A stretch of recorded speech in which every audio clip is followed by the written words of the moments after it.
Hi, everybody. How are you doing?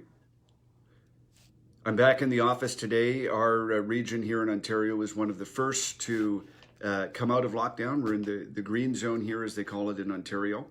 And listen, as you know, I have been against lockdowns from the beginning. And I've recently joined an End the Lockdowns Caucus, which is gaining steam across the country. We have now 27 elected representatives at all levels of government, federal, provincial, municipal, joining us. And we have two provincial MLAs from Alberta. We have a variety of municipal leaders, party leaders, other provincial MLAs here in Ontario. It's really exciting. So I just wanted to say hi to my constituents and let them know that, well, we've always been open for business. Now we are open for in-person meetings and all that type of thing based on our the rules here in Ontario. So glad to be back, and there's several things I want to talk about today. So on this day in 1841, the Act of Union was proclaimed in the UK, in Britain, making Kingston, Canada, just a city just on the outskirts of my riding, the first capital of the Union of Canada. And so that was the United Provinces of Upper and Lower Canada, and it was the first capital of Canada as it was. This was pre-Confederation, but it was the first capital, and it was that way for several years. So that's exciting. And of course, there was Sir John A. Macdonald, who grew up in my riding and became famous later on down the road, but also worked in Kingston and held various positions there as well. So congratulations, Kingstonians and other people in my area on that anniversary. I also wanted to mention, I just noticed today that Pierre Poilievre was shuffled out of finance. And I'll tell you that not every Conservative MP is a true Conservative, but he is. And I like Pierre, and he won't say this, and I haven't spoken to him about this, but listen, anytime you get change from finance, whatever the Conservative Party wants to say, that is a demotion, and that is shameful what they're doing.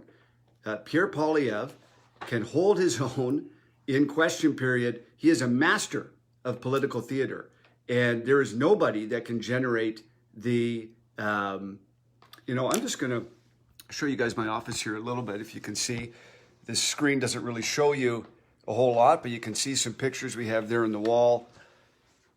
You can see the outside there. So this is my office here in Belleville. And, with respect to Pierre Poilievre, this is a mistake. And I said this from the very beginning. The day that they kicked me out of the party, the Toronto Star came out with an article and they said, you know what, don't stop with Derek. You should go after Pierre. And we were marked together in an article. The Toronto Star came out with a naughty list, and they mentioned myself and Pierre and others in that list. And listen, it's no surprise that, Aaron O'Toole is moving on and silencing some of his greatest voices. He's putting Ed Fast in the position of Pierre Poilievre. Now listen, Ed Fast has had some successes and a lot of experience under Stephen Harper, but there is no way he is going to be able to create the same atmosphere that Pierre has done. I mean, Pierre has multiple videos that have gone viral on many occasions. There is nobody really that can engage and hold the opposition to account on that file in the same way that he can. And further, listen, I don't hold grudges, but I like to tell the truth. Ed Fast voted for me to be expelled from caucus. Of that, I am certain. And frankly, he is a yesterday's politician. I don't mean to be disrespectful, but his time has come and gone. I know many people in his riding who are sick of him. And frankly, he supported Peter MacKay. So, I mean, if Aaron O'Toole thinks that, gutting Pierre and putting Ed Fast in his place can make him more appealing to whoever it is he's trying to win over, he's crazy. Pierre Poilievre represents a strong voice that has held the Liberals to account for many years. And Pierre will never say this, and I don't expect him to. But what happened to him is a demotion. The party can say whatever it is that they want, but they're cowards, and they're moving him from the front line because they're afraid that the Toronto Star and the other media elites who don't like us anyways are going to say, oh, he's too mean or he's too nasty. He is funny. He holds the Liberals to account, and they're crazy to do that to him. So in any event, no one else in the party will be able to say anything about it because they're afraid that they're going to get in trouble. But I'm going to say that because he deserves the support. So I'm going to say that right now. He's a great Conservative. I like his track record. I like the stuff that he's done, and he's great to watch in question period. So in any event, they just can't help but shooting themselves in the foot over and over again, and they're going to keep doing that. So they can do that, and I'm going to keep moving on with what I'm doing. So thank you so much for being here today.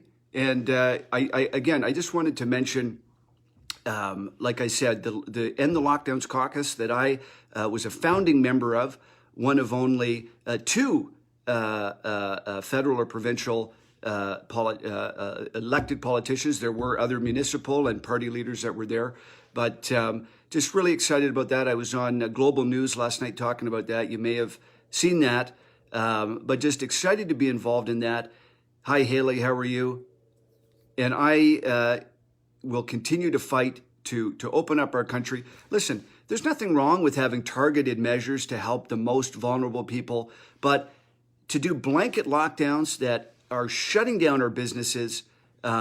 Listen, if we go into another lockdown, it's going to be the death blow to our businesses here in Canada.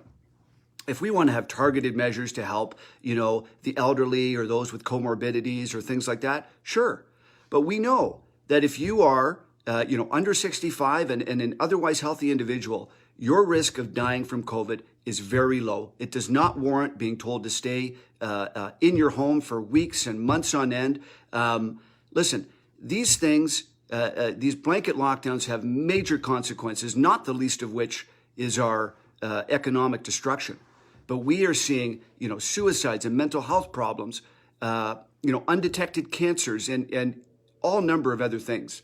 This is silly. I've said it from the beginning, and we need to push back against this and have some kind of rationality to deal with this. So thank you so much for being here today. And you haven't heard the last from me. There's lots of exciting things that we're going to be coming out with shortly. Right now, I'm just, as I've said before, encouraging people to attend the Conservative Convention to get some policies in there that are truly conservative. That's right. We are all essential. All business is essential. So I will be continuing to fight for all the things that we hold dear, and I will have some very exciting announcements coming out over the next few weeks. So stay tuned. If you're not already on my email list, go to dereksloan.ca, click on subscribe, and you'll get all the emails that I send out from now on. So thank you so much. God bless you. God bless Canada.